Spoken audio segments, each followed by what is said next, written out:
Hello' বন্ধু, current আছামলৈ স্বাগতম। আজি আপোনালোকক ক'বলৈ লৈছোঁ, এই সাঁচি গছজোপা লাখটকীয়া গছ হ'বনে? চাওক, এই গছজোপাত আপুনি এটা বিন্ধা দেখি আছে, আৰু সেই বিন্ধাটোৰ পৰা চাওক কেনেকৈ জোল বৈ আহিছে। দেখিছে?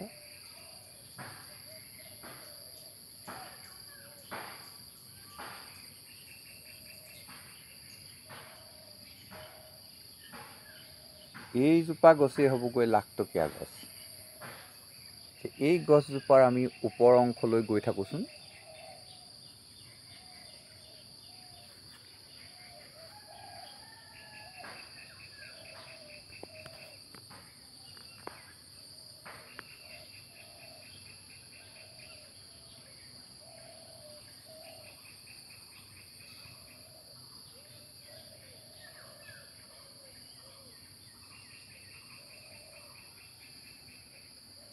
এই পুলিটো এতিয়া আপোনাৰ 20 ফুটতকৈ ওপৰ হৈ গ'ল, আৰু ইয়াৰ গোলাইটো আপুনি অনুমান কৰিব পাৰিছে। ইয়াৰ একেবাৰে ওপৰ অংশৰ পৰা পোক লাগি আহিছে, আৰু যিটো পোক লাগিছে একেবাৰে সাঁচি গছৰ উপযোগী পোক। মানে ইয়াৰ দানাবিলাক চব মিহি মিহি, আৰু একেবাৰে পোকটোৱে বমিয়াই আছে, এইবিলাক ওলাই গৈছে। এই পোকটো ইতিমধ্যে মেচিয়ৰ হৈ গৈছে, আৰু এই পুলিটো এই যিটো দাগ, এই দাগটো ক্ৰমান্বয়ে গছজোপাৰ লগত মিলিবলৈ গৈ আছে। এতিয়া এই পুলিটোত যিমানেই এনেকুৱা ফুটাৰ সংখ্যা বাঢ়ি যাব, সিমানেই এই গছজোপা মূল্যৱান বাঢ়ি যাব। এতিয়া আপোনাৰ এই গছজোপাত আপুনি অলপমান নিজাববীয়াকৈ কাম কৰিব পাৰে, যে ইয়াৰ তলতে আপুনি 3টামান গিমিত মাৰি বিন্ধা কৰি দিব পাৰে। কেতিয়া কৰিব লাগিছিল? এতিয়া নহ'ব। কৰিব লাগিছিল যেতিয়া এই জোলটো বৈ আহিছিল। বৈ আহোঁতেই তাত আপুনি গিমিতেৰে কেইটামান ফুটা কৰি দিব লাগিব, আৰু ইয়াৰ ছালটো আপুনি এটা প্ৰচেছত, এই যে দেখুৱাই আছোঁ, এইটোৱে আচল ফুটি। চবতকৈ মূল্যৱান ইয়াতেই বেছি। কিন্তু আপোনাক মই দৃঢ়তাৰে ক'ম, এই ফুটিটো কিন্তু আৰ্টিফিচিয়েল। চাওক, কোনো বেপাৰীয়ে ক'ব নোৱাৰিব যে এইটো ফুটি মানুহে বনোৱা। তাৰ কাষত এটা আছে, চব এইটো আৰু এইটো আৰু এইটো। যেতিয়া ইয়াৰ এই দাগটো নাইকিয়া হৈ যাব, এই যিটো মাজত আপুনি এটা আগ দেখি আছে, এইটো নাইকিয়া হৈ যাব। নাইকিয়া হৈ গ'লেই বেপাৰীয়ে এই পুলিটোক লাখ টকা দিব। আৰু এনেকুৱা ফুটি আপুনি বনাবলৈ হ'লে কি কৰিব লাগিব? যেতিয়াই এই মালটো বৈ আহিব, আপুনি তাৰ তলে তলে এই প্ৰচেছত, এইটো যেন দেখিছে, তাৰ কাষত এইটো দেখিছে, এনেকৈ আপুনি গছজোপাত কিছুমান নিজেই ফুটিৰ সৃষ্টি কৰিব লাগিব। একো কৰিব নালাগে। গিমিত এটা লৈ আপুনি একেবাৰে সৰু মিহি গিমিত এটা লৈ ফুটা কৰি দিয়ক। আৰু ফুটা কৰি দিলে কি হ'ব? এই যে বৈ আহিছে, এই ফাংগাছখিনি, এইখিনি ফাংগাছ ইয়াত সৃষ্টিহে হ'ব। এই যিটো জলম ওলাই আহিছে, তাত ফাংগাছৰ সৃষ্টি হ'ব, আৰু গছজোপা মূল্যৱান বাঢ়ি যাব। ইয়াৰ গুৰিটো তেনেকুৱা আছে। এই গছজোপা বেছি ডাঙৰ নহয়, সৰু, সেইকাৰণে ইয়াত বেছি বনাব পৰা হোৱা নাই। কিন্তু যদি এই গছজোপা ডাঙৰ হয়, মানে গোলাইটো 5 ফুট, সাঁচি গছৰ লাখটকীয়া গছজোপাত মিনিমাম 5 ফুট হ'ব লাগিব। আৰু 5 ফুটতকৈ যদি বেছি হয় সেইজোপা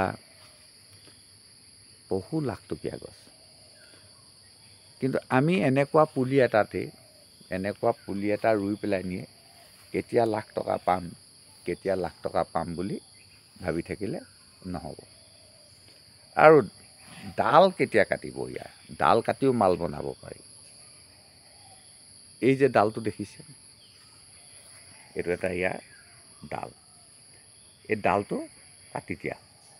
ডালটো এনেকুৱা ধৰণে কাটিব লাগে যাতে এখন মুখাৰ সৃষ্টি হয় আৰু তাতে পানী পৰি পৰি এখন মুখাৰ সৃষ্টি হয়। গতিকে ইয়াৰ পৰাও আগৰ বা আঁতৰ উৎপন্ন কৰিব পৰা হয়। এতিয়া এইজোপাত দেখিছে আপুনি, সেইটো এটা ফুটি। এই ফুটিটো লাহেকৈ ফাটলৈ ৰূপান্তৰিত হৈছে। এই যিটো ফাট দেখিছে, ই ক্ৰমান্বয়ে ফাটিবলৈ আৰম্ভ কৰিছে। এইটো এটা খুব ভাল পুলি। এই পুলিটোত 10,000 টকা দি আছে।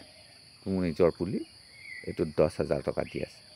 মই কিন্তু পুলিটো দিম, অতি সোনকালে এই পুলিটো দিম। ইয়াত মাল নাইকিয়া নহয়, যথেষ্ট মাল আছে। কিন্তু মই এইটো লাখ টকালৈ ৰৈ নাথাকোঁ। যিহেতু পুলিটো আপুনি চাওক, ওপৰ ফালৰ পৰা শিসুৰীয়া পৰিবলৈ আৰম্ভ কৰিছে। গতিকে ইয়াক এই বছৰে মই বিক্ৰী কৰি দিম। আপোনাৰ বাৰীতো যদি এনেকৈ ওপৰ ফালৰ পৰা মৰিবলৈ লোৱা গছ আছে, তেতিয়াহ'লে আপুনি বিক্ৰী কৰি দিব।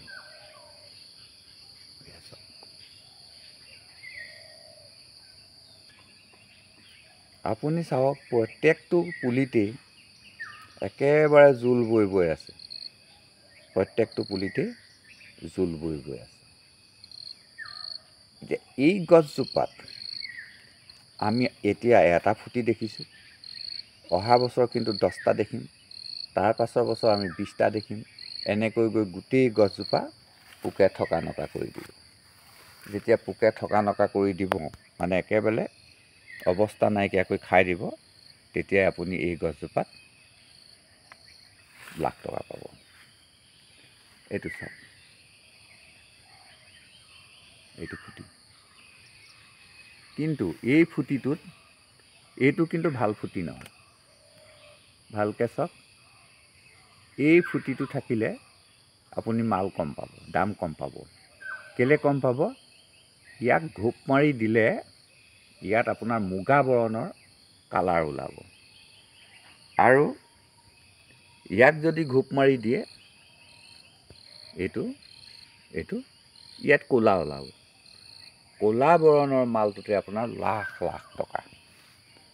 ক'লা বৰণৰ যিটো হ'ব, এইটো এটা আছে, ইয়াতো আছে। যেতিয়া নেকি আগৰটো ক'লা বৰণৰ ওলাব, সেইটোৰ দাম হ'ব লাখ লাখ টকা। যদি ক'লা বৰণৰ নহয়, মুগা বৰণৰ হয়, তেতিয়া আপোনাৰ সেইটোত 1000 টকা। সাধাৰণতে মুগা বৰণৰ আগৰটো মাৰ্কেট নাই, তাৰ পৰা আঁতৰ বনাব লাগিব। আঁতৰ কিন্তু চবৰ পৰাই হয়। ঘাপ থাকিলেও আঁতৰ হ'ব, বিন্ধা থাকিলেও আঁতৰ হ'ব, গজাল মাৰিলেও আঁতৰ হ'ব, বা আপুনি কটাৰী আগ মাৰি পেলাই নিও আগৰ বনাব পাৰিব। মানে এই আগৰ নহয়, আঁতৰ বনাবলৈ উপযোগী কৰি তুলিব পাৰিব। বা একো নকৰিলে সুদা গছডালৰ পৰাও, সুদা বগা অংশটোৰ পৰাও আঁতৰ সৃষ্টি হ'ব। কিন্তু আগৰ সৃষ্টি হ'বলৈ হ'লে কালাৰ ক'লা হ'বই লাগিব, আৰু এই পোকটোৱে খাবই লাগিব, যিটো জোল বৈ গৈছে। এই জোল বৈ যোৱা পোকটো হ'ব লাগিব।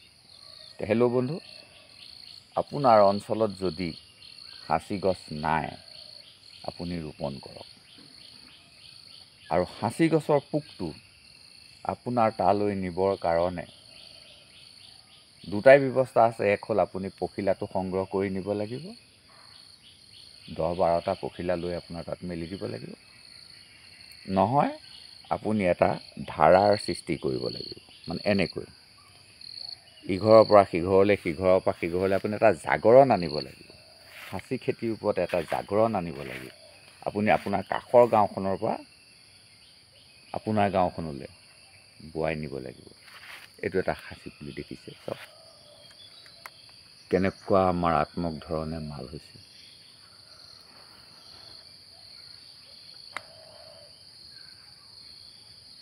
সেই দাগটো দেখিছেনে? এইবোৰ আৰ্টিফিচিয়েল। মই কোনো 1000 টকা খৰচ নকৰোঁ, লাখ টকা খৰচ নকৰোঁ, কোনো বিশেষজ্ঞক মাতি আনি মেডিচিন ভৰাই মই মাল নকৰোঁ। এই প্ৰচেছটো চাওক। এইটো বটালিয়ে তেনেই মিহি বটালিয়ে খুলি থোৱা আছে। খোলোতে কি হৈছে, অকণমান কষ্ট পাই চাল চটা এনেকুৱা হৈ গৈছে। হৈ যাওক। এনেকুৱা যদি মই 20টা বনাই দিব পাৰোঁ, এইজোপা গছতো মই লাখ টকা পাম। হেল্ল' বন্ধু, বিভিন্ন কাৰণত ফাংগাছটো আহিব পাৰে। অকল যে পোকে খালেই ফাংগাছটো হ'ব সেইটো কথা আপুনি ভাবি নাথাকিব। কাৰণ বাংলাদেশত বা ভূটানত বা খাচী পাহাৰত যিবিলাক সাঁচি গছ হৈছে, সেই সাঁচি গছবিলাকত লাগিলে গোলাই 10 ফুট হৈ গৈছে, কিন্তু পোক নাই।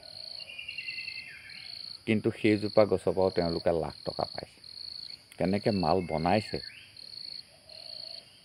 তেখেতসকলে কষ্ট কৰি মাল বনাইছে। এই মাল বনোৱা প্ৰচেছটো আপুনি নিজেই কৰিব পাৰিব। মানে সাঁচি গছত আপুনি গভীৰভাৱে যদি আঘাত সানিব পাৰে, তাতেই আপোনাৰ মাল হ'ব।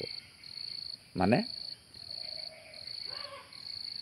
সেই গছডালত আপুনি যদি আঘাত সানিছে, গভীৰ আঘাত সানিছে, তেতিয়াহ'লে সেইজোপাত আপোনাৰ 1000 টকা বা লাখ টকাত গছ বিক্ৰী হৈ যাব। কিন্তু তাৰ পৰা আঁতৰহে হ'ব, আগৰ নহয়। আগৰটো আপোনাৰ গোটা গোটা চেল হৈ যায়। আপোনাৰ একেবাৰে হোজাইলৈ গুচি গ'ল, হোজাইৰ পৰা আপোনাৰ আৰৱলৈ গুচি গ'ল, আৰৱতো সেই বস্তুটো গোটা গোটাই বিক্ৰী হৈ যাব। মানে যিটো একেবাৰে ফ্ৰেছ মাল, তাত কোনো ভেজাল নাই। যেনেকৈ সোণৰ হলমাৰ্ক থাকে, তেনেকৈ সেইটো হলমাৰ্কৰ নিচিনাই হৈ গ'ল। তাত কোনো ভেজাল নাই, একদম পিয়'ৰ। আৰু গোটেইখিনিয়ে তাৰ প্ৰয়োগ কৰিব পৰা হয়। গতিকে সেইটোত বহুত লাখ টকাত, সেইটো কেজি ছিষ্টেম নহয়, তোলা ছিষ্টেমত বিক্ৰী হয়। 1 তোলাৰ দাম 3 লাখ টকা। 1 তোলাত কিমান? 10 গ্ৰাম। 10 গ্ৰামত 3 লাখ টকা। অৱশ্যে সোণৰ দৰে গধুৰ নহয়, সি পাতল হয়, কিন্তু সাঁচি কাঠতকৈ গধুৰ হয়। সাঁচি কাঠতকৈ সি গধুৰ হয়। আৰু 1 তোলাত কমেও 10 দিন জ্বলাব পাৰি। অকণমানকৈ 10 দিন জ্বলাব পাৰিব।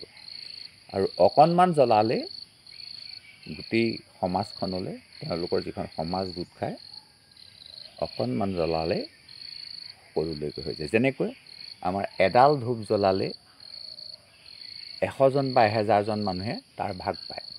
এডাল ধূপ যদি জ্বলাই দিয়া যায়, যদি সভাখনত 1000 মানুহ থাকে, গোটেই 1000 মানুহে সেই ধূপডালৰ গোন্ধ পায়। ঠিক তেনেকৈ সামান্যকণ আগৰ জ্বলালে সেই গোটেই পৰিৱেশটো নিকা হৈ যায়। হেল্ল' বন্ধু, বেছি দীঘলীয়া নকৰোঁ। মোৰ ভিডিঅ'বিলাক যদি চাই আপোনালোকে ভাল পাইছে, লাইক কৰিব, কমেণ্ট কৰিব। আপুনি যদি কমেণ্ট কৰে, তেতিয়াহে আপোনাৰ আৰু মোৰ মাজত এটা সংযোগ স্থাপন হ'ব। কাৰণ আপোনাৰ ভিডিঅ'বিলাকো মই চাব পাৰিম। কিন্তু মই চাবলৈ যত্ন কৰি থাকিলেও দেখিছোঁ, মোৰ বহুত ভিউৱাৰে কিন্তু 2টা এটা ভিডিঅ' দি পেলাই সামৰি দিছে। তেওঁলোকে আগবাঢ়িব পৰা নাই। মই কৈছোঁ, লাগি থাককচোন। আমি যেনেকৈ সাঁচি গছ এডালত এবছৰতেই আমি লাখ টকা নাপাওঁ, ঠিক ইউটিউব কৰিবলৈ গ'লেও আপুনি মই ততালিকে বহুত হাজাৰ টকা ইউটিউবৰ পৰা নাপাওঁ। কিন্তু ৰাতিপুৱাই আপুনি অকণমান ভাবক আৰু কিবা এটা দিয়ক, চলি থাকিব।